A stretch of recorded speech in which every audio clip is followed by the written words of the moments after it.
primeiro, iniciando hoje o nosso assunto nessa caminhada filosófica. Especial hoje, nós temos o nosso material que vai chegar com certeza. Então a gente inicia hoje, dá um pontapé inicial para a gente falar de uma coisa interessante sobre a teoria do conhecimento. Vimos algumas aulas passadas, nós fazemos um comentário sobre a gnoseologia, que é esse estudo, essa preocupação da ciência. E dentro da teoria do conhecimento, a gente, olhando para essa imagem aqui, nós temos que ter esse olhar para entender e compreender as coisas no cotidiano. Então, a teoria do conhecimento tem como principal preocupação tentar imaginar ou pensar até onde pode chegar o nosso conhecimento. Na teoria do conhecimento, nós temos que perceber que o homem, ao longo do tempo, ele vai ter essa curiosidade, esse desejo de conhecer as coisas. Nessa imagem, nós temos aqui esse olho, tá? Nós percebemos a conexão que ele tem com a nossa realidade. Então, a nossa observação dentro da teoria do conhecimento, em especial nesse olhar da ciência, é ter esse olhar que possa observar o cotidiano, possa caminhar a partir daí e fazer passo a passo chegar à realidade. Então, a teoria do conhecimento é esse olhar que é importantíssimo dentro desse projeto. Vimos nas aulas passadas, falando da teoria do conhecimento, ou gnoseologia, tá? A investigação acerca das condições do conhecimento verdadeiro.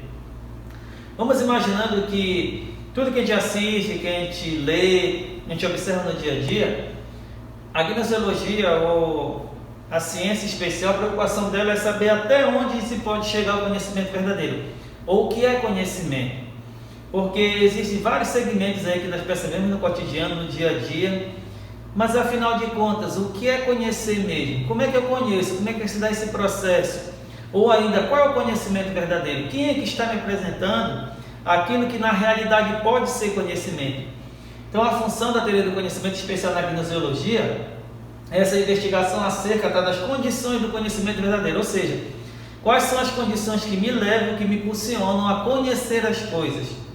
Por natureza, nós temos esse desejo de conhecer. O homem, por causa da curiosidade, ele começou a inventar coisas, ou seja, a situação que ele vivia, em especial a necessidade, faz com que o homem busque cada vez mais, dentro desse conhecimento, inventar coisas ou até objetos que favoreçam esse processo todo. Nós imaginamos que antigamente o homem comia só com as mãos. Com o passar do tempo, o desenvolvimento, o conhecimento vai evoluindo, ele começa a inventar os talheres, as facas, daí se segue. Então a necessidade faz com que o homem crie as coisas. E essa necessidade nada mais é dizer que é a busca desse conhecimento verdadeiro, essa necessidade que o homem tem cada dia, cada vez mais, buscando na sua caminhada, essa possibilidade para se conhecer as coisas. Então, essa investigação acerca das condições do conhecimento verdadeiro, como é que eu conheço as coisas, como é que se dá esse processo e como é que eu vou caminhando passo a passo.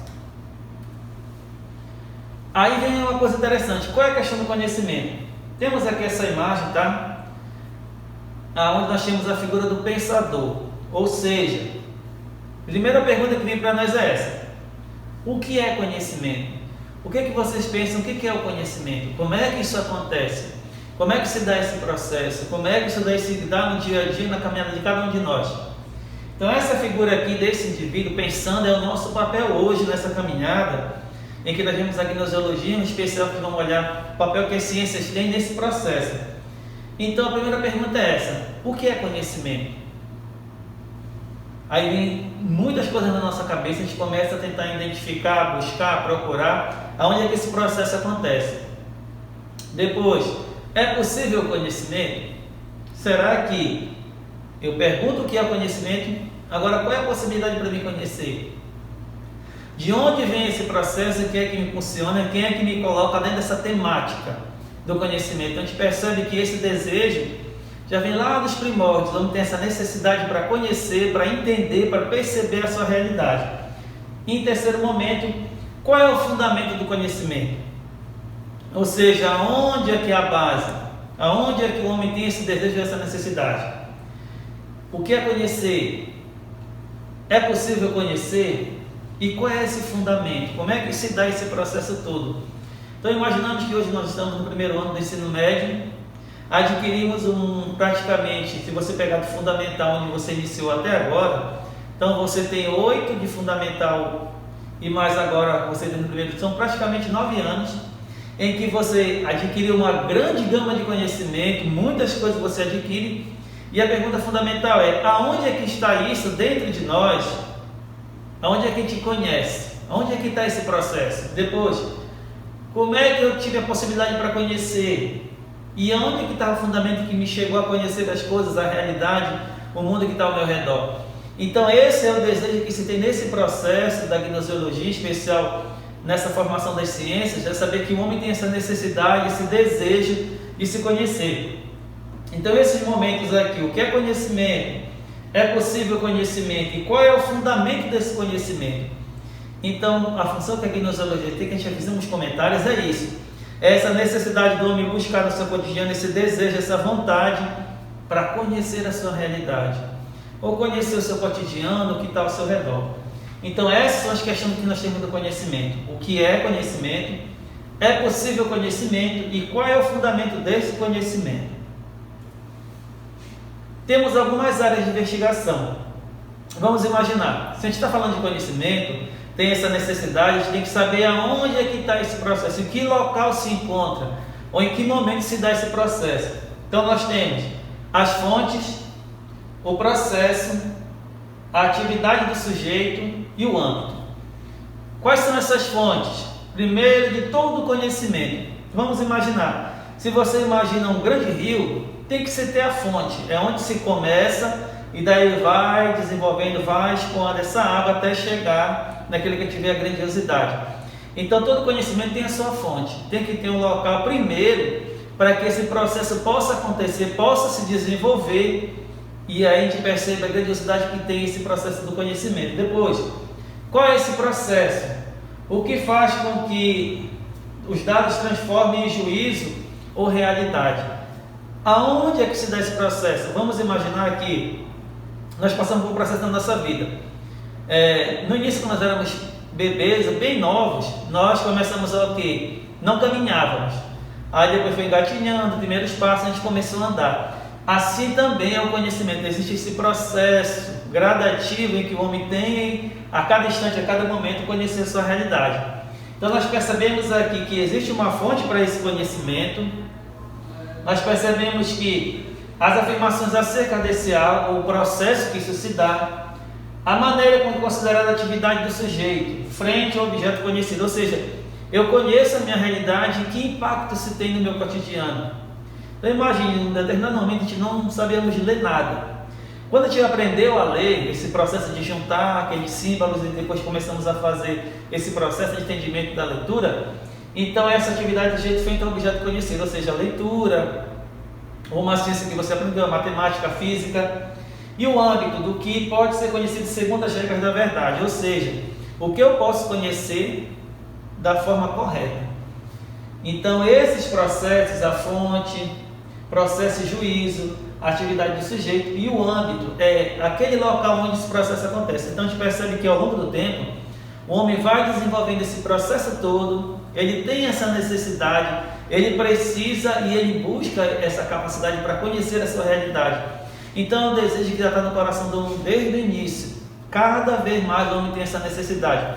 Se nós voltarmos lá para o mundo grego, lembra de falar em algumas aulas passadas, que o homem tinha uma preocupação em entender a origem.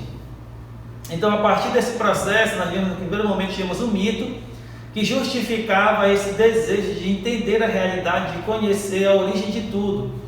Depois passando por aquela gama de filósofos pré-socráticos, que foram aqueles indivíduos que na observação, lembrando daquela imagem que a gente colocou no início, olhando a sua realidade e a partir daí você começa a apresentar conceitos acerca da origem. Quando chega Sócrates, que é o primeiro que dá o pontapé inicial, percebendo que é no homem essa capacidade para conhecer sua realidade. Então temos que ter a fonte, o processo e o juízo para conhecer, a atividade de nós frente ao conhecimento e esse âmbito, ou aquele local, aquele momento em que eu me encontro com essa realidade e boto a partir daí a chance de fazer com que as coisas aconteçam dentro da minha realidade, da minha vida cotidiana, e eu percebo que o conhecimento faz parte de cada um de nós, esse desejo que o homem tem para conhecer a sua realidade. Agora vem a primeira pergunta: o que é conhecer? Aqui somos nós, tá? É como se abrisse uma janela e você encontrasse um mundo lá fora. Faz muito um paralelo, lembra que nós falamos nas nossas aulas sobre o mito da caverna, em que as pessoas estavam naquele local, lá ao fundo eles viam sombras passando, e para eles aquilo era conhecimento, era realidade. Em determinado momento alguém tem a coragem de sair daquele determinado local, ele vai lá fora, se depara com a luz, ou nesse caso com o conhecimento, e quando ele retorna ele já não é mais a mesma pessoa, porque ele teve esse contato, esse choque com o conhecimento. Então conhecer é representar cuidadosamente o que é exterior à mente, ou seja, todo conhecer você representa aquilo que você imagina. Então vamos imaginar que a gente fala de origem.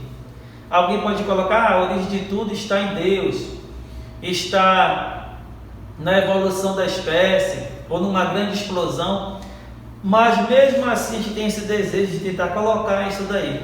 Então é a forma que a gente tem, que é exterior, que a gente apresenta para as pessoas, a gente começa a falar, a explanar, a colocar, para que as pessoas percebam, dentro desse processo, a sua realidade.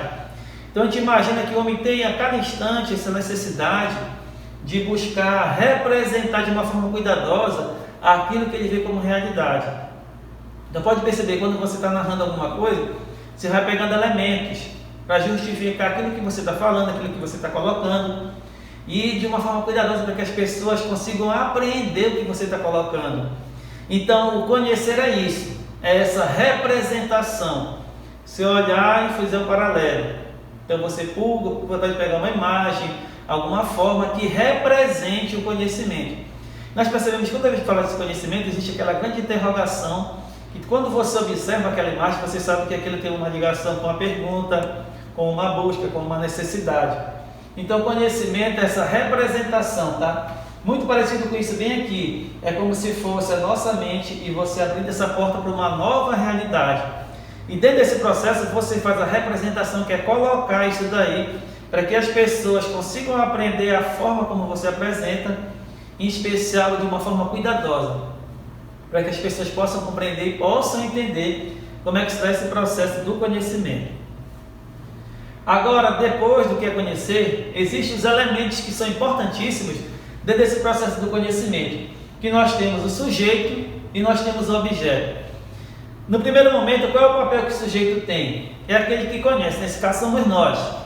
É nós que deparamos com essa situação, com esse processo, e a partir daí, nós como sujeito conhecemos alguma coisa. Você conhece o calendário, você conhece alguma disciplina, então nós somos um sujeito que praticamente temos o acesso a esse conhecimento. Nossa consciência, nossa mente, ou seja, nós temos a capacidade de olharmos para nós e identificarmos esse processo de conhecimento. Então, eu sou o sujeito que conheço, a minha consciência, a minha mente me dá a possibilidade de entender a minha realidade. Depois existe o objeto, o que é conhecido, ou seja, existe uma relação eu, que sou, nesse caso, o sujeito e o objeto, ou seja, é eu olhando e observando, e daí a partir daí tirando esses conceitos acerca dessa possibilidade para conhecimento. Depois a realidade, o mundo, os objetos e os fenômenos, ou seja, é o homem que tem essa capacidade de observar o seu cotidiano, olhar a sua realidade e a partir daí criar conceitos novos ou uma nova realidade. Então, os elementos do conhecimento a gente não deve esquecer. Existe o sujeito e o objeto. O sujeito é que tem a possibilidade de olhar para esse objeto e a partir daí tirar os seus conceitos e fazer a realidade acontecer dentro do seu cotidiano. Agora, quais são as possibilidades do conhecimento?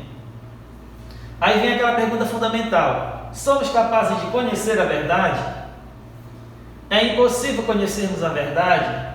É possível conhecermos a verdade? Dentro da possibilidade do conhecimento, em especial sobre essa pergunta se somos capazes de conhecer a verdade, se eu sou cético, ou seja, aquele que duvida, que questiona tudo, então, se eu sou cético, eu vou dizer o quê? É impossível conhecermos a verdade. Você tem uma visão ceticista, ou seja, eu duvido, eu discordo da realidade, do mundo, aquilo que está ao meu redor. Se eu sou cético, então para mim é impossível, tá? Eu conhecer aquilo que é verdade. Não tem como. Se eu tenho a concepção cética, eu não conheço a realidade. E existe o segundo momento: é possível conhecermos a verdade se eu tenho uma visão, um olhar dogmatista. Então a gente percebe, existe o cético, é aquele que duvida de toda a realidade, e para ele tem possibilidade de nunca existir aquilo que as pessoas apresentam ou colocam. Ou eu sou um dogmatista, onde eu apresento que há uma possibilidade de conhecer a verdade. Nós vemos aí uma balança em que pessoas dizem que eu não conheço e o outro lado diz que eu conheço. E dentro desse processo daí que se dá no dia a dia, essa possibilidade de conhecer, sim ou não. E voltando para cada um de nós, será que eu conheço a realidade? Será que eu posso conhecer o cotidiano? Se fica esse questionamento, aí eu tenho que perceber que tipo de visão eu tenho, ou a cética ou a dogmática, aonde para alguém é impossível conhecer dentro da visão cética, ou é possível conhecer a verdade dentro da visão dogmatista. Então a gente percebe duas visões acerca, tá, das possibilidades de eu conhecer. Para alguns se conhece, para outros não se conhece. Então esse embate ainda continua até hoje, que as pessoas se questionam até que ponto o homem pode conhecer a sua realidade, se ele tem essa capacidade. Por isso que vem o questionamento, se somos ou não capazes de conhecer a verdade. Para uns sim e para outros não. Ou seja, para o cético nunca vai conhecer a verdade, e para o dogmatista sim, você conhece a verdade. E existe dentro desse conceito que nós temos uma coisa chamada ceticismo absoluto. Lembra que a gente falava anteriormente? Qual é a concepção que o cético tem? Ele duvida da sua realidade, ou seja, que não há possibilidade de conhecimento, não tem como você conhecer a sua realidade, não tem essa grande chance de você conhecer. Então o cético absoluto vai dizer o que para nós? O ser não existe. Se existisse, não poderíamos conhecê-lo. Se pudéssemos conhecê-lo, não poderíamos comunicá-lo aos outros. Essa é uma visão de Gorgias, tá? Esse cético aonde praticamente está dizendo o que aqui? Não tem como te conhecer a realidade. Por mais que esteja lá, na hora da sua apresentação, não tem como isso acontecer e a dificuldade está aí. Então a gente percebe que existe aquele cético, aquele que está dentro desse processo todo e ele não consegue identificar a sua realidade. Então existe esse ceticismo absoluto. É uma coisa interessante porque quando a gente fala de conhecimento, esse desejo que o homem tem, às vezes o cético faz a gente ter uma nova concepção acerca dessa possibilidade de conhecimento. Mas você tem uma visão cética, infelizmente eu não tenho como conhecer a verdade. E dentro da expressão aqui que ele apresenta a figura do ser, se ele existe, como é que eu vou falar? E como é que eu vou colocar para que as pessoas possam entender? Então imagina quando você está na sala de aula, tem uma disciplina que você não conseguiu no primeiro momento assimilar, o professor explicou, apresentou, mas você teve uma dificuldade. É muito dessa relação daqui que se tem. Então para o professor que apresenta, para ele, dentro da concepção dele, que ele tem como verdade que você não conhece, se tem dificuldade de entendimento, a gente percebe que o cético absoluto tem essa visão. Não tem como aprender. Alguém vai dizer, não tem como aprender isso daqui, é impossível aprender. Detalhe, isso é uma visão cética, tá? Então eu tenho como fazer isso daí, mas é uma luta cotidiana. Então o ceticismo absoluto ele existe, ou a visão do cético existe, é aquele que duvida de tudo. O nosso papel hoje é tentar fazer com que a base do conhecimento, lembrando que a gente tem essa relação, a gente não pode esquecer, sujeito e objeto.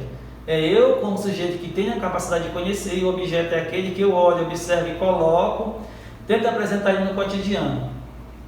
Então no primeiro momento a gente dá uma paradinha aqui, observa e faz um questionamento para nós. Que tipo de pessoa eu sou? Cético ou dogmático? Valeu galera do primeiro, até a próxima, e bons estudos e boa avaliação para vocês nessa semana. Valeu!